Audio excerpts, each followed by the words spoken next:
Hey guys, Lord Naren White here, the Holy Ghost, the one true God, back with you with the next video in my series reading Frankenstein by Mary Shelley. Without further ado, returning to Frankenstein as read by Lord Naren White. Deprived of this respite, I should have sunk under my hardships. During the day I was sustained and inspirited by the hope of the night, for in sleep I saw my friends, my wife, and my beloved country again. I saw the benevolent countenance of my father, heard the silver tones of my Elizabeth's voice, and beheld Clerval enjoying health and youth. Often, when wearied by a toilsome march, I persuaded myself that I was dreaming until night should come, and that I should then enjoy reality in the arms of my dearest friends. What agonizing fondness did I feel for them! How did I cling to their dear forms, as sometimes they haunted even my waking hours, and persuade myself that they still lived. At such moments, vengeance that burned within me died in my heart, and I pursued my path towards the destruction of the daemon, more as a task enjoined by heaven, as the mechanical impulse of some power of which I was unconscious, than as the ardent desire of my soul. What his feelings were whom I pursued I cannot know. Sometimes, indeed, he left marks in writing on the barks of the trees, or cut in stone that guided me and instigated my fury.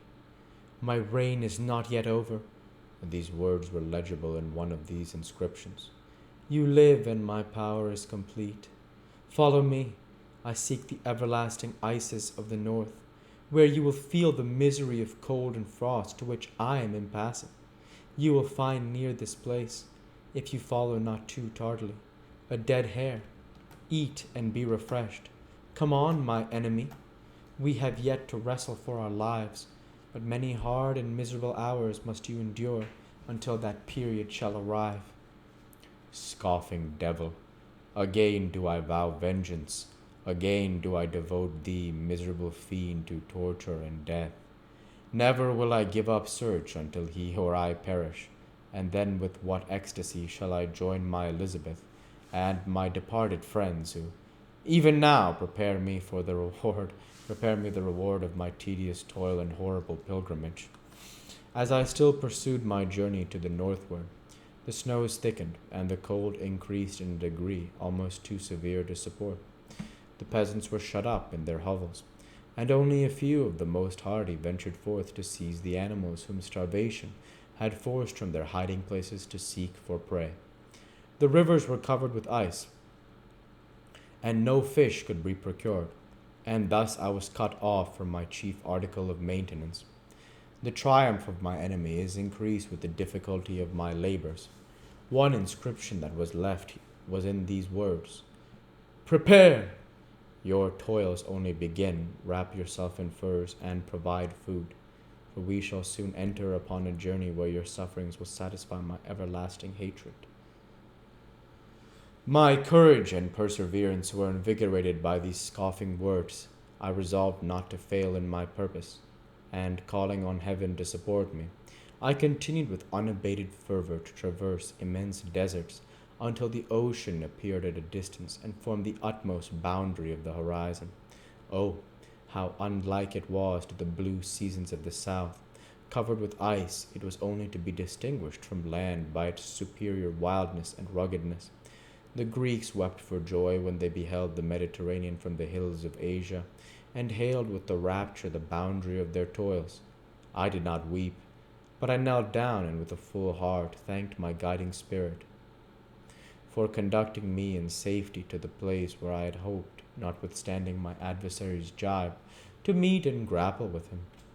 Some weeks before this period, I had procured a sledge and dogs, and thus traversed the snows with inconceivable speed. I know not whether the fiend possessed the same advantages, but I found that, as before I had daily lost ground in the pursuit, I now gained on him, so much so that when I first saw the ocean he was but one day's journey in advance, and I hoped to intercept him before he should reach the beach. With new courage, therefore, I pressed on, and in 2 days arrived at a wretched hamlet on the seashore.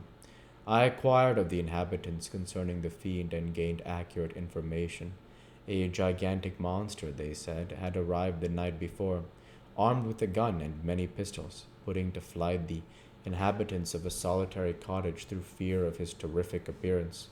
He had carried off their store of winter food, and placing it in a sledge, to draw which he had seized on a numerous drove of trained dogs, he had harnessed them, and the same night, to the joy of the horror-struck villagers, had pursued his journey across the sea in a direction that led to no land, and they conjectured that he must speedily be destroyed by the breaking of the ice or frozen by the eternal frost. On hearing this information, I suffered a temporary access of despair. He had escaped me, and I must commence a destructive and almost endless journey across the mountainous ices of the ocean, amidst cold that few of the inhabitants could long endure, and which I, the native of a genial and sunny climate, could not hope to survive. Yet at the idea that the fiend should live and be triumphant, my rage and vengeance returned, and like a mighty tide overwhelmed every other feeling. After a slight repose, during which the spirits of the dead hovered round and instigated me to toil and revenge, I prepared for my journey. I exchanged my land sledge for one fashioned for the inequalities of the frozen ocean, and purchasing a plentiful stock of provisions, I departed from land. I cannot guess how many days have passed since then, but I have endured misery which nothing but the eternal sentiment of a just retribution burning within my heart could have enabled me to support. Immense and rugged mountains of ice often barred up my passage, and I often heard the thunder of the ground sea, which threatened my destruction. But again the frost came and made the paths of the sea secure. By the quantity of provision which I had consumed, I should guess that I had passed 3 weeks in this journey, and the continual protraction of hope returning back upon the heart often wrung bitter drops of despondency and grief from my eyes. Despair had indeed almost secured her prey, but I should have sunk beneath this misery. Once, after the poor animals that conveyed me had with incredible toil gained the summit of a sloping ice mountain, and one, sinking under his fatigue, died, I viewed the expanse before me with anguish, when suddenly my eye caught a dark speck upon the dusky plain. I strained my sight to discover what it could be, and uttered a wild cry of ecstasy, when I distinguished a sledge and the distorted proportions of a well-known form within. Oh, with what a burning gush did hope revisit my heart! Warm tears filled my which I hastily wiped away, that they might not intercept the view I had of the daemon. But still my sight was dimmed by the burning drops, until, giving way to the emotions that oppressed me, I wept aloud. But this was not the time for delay. I disencumbered the dogs of their dead companion, gave them a plentiful portion of food, and after an hour's rest, which was absolutely necessary, and yet which was bitterly irksome to me, I continued my route.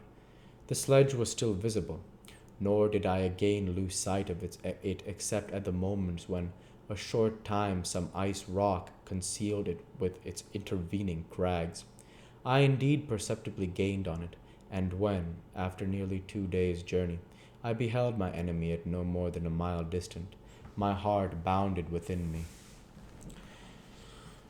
But now, when I appeared almost within the grasp of my foe, my hopes were suddenly extinguished, and I lost all trace of him more utterly than I had ever before. A ground sea was heard. The thunder of its progress, as the waters rolled and swelled beneath me, became every moment more ominous and terrific. I pressed on, but in vain. The wind arose, the sea roared, and, as with the mighty shock of an earthquake, it split and cracked with a tremendous and overwhelming sound.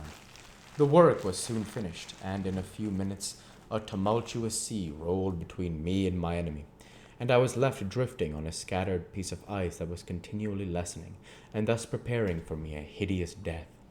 In this manner many appalling hours passed. Several of my dogs died, and I myself was about to sink under the accumulation of distress, when I saw your vessel riding at anchor and holding forth to me hopes of succor and life. I had no conception that vessels ever came so far north, and was astounded at the sight. I quickly destroyed part of my sledge to construct oars, and by these means was enabled, with infinite fatigue, to move my ice raft in the direction of your ship. We'll go ahead and stop there for this week. As usual, I want to say thank you for watching, and I hope you enjoyed. Please like, comment, and subscribe, as it greatly helps the channel. Like to be with you all. Take care, and thanks again.